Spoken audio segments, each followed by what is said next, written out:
Please clap for her. Man, your passion has truly made every performance shine. Good evening, everyone. आप यहाँ आए उसके लिए बहुत बहुत धन्यवाद।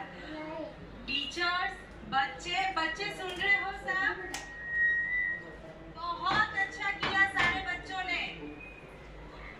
टीचर्स ने बहुत मेहनत की इसके पीछे, पूरा 1 महीना इसके पीछे दौड़ धाम किया है कि भाई नहीं हमारा परफॉर्मेंस अच्छा हो। पर मैंने जो सोचा था कि नहीं अच्छा होगा, पर उससे भी ज्यादा बहुत अच्छा हुआ है। Thank you all of you, thank you.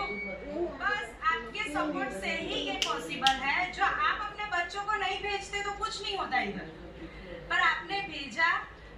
ऐसे ही आप भी सपोर्ट करें, मैं अपनी मेहनत दिखाऊं, टीचर्स अपनी मेहनत दिखाएं। बस ऐसे ही आगे आगे चलते रहे हम सब साथ मिलकर। धन्यवाद।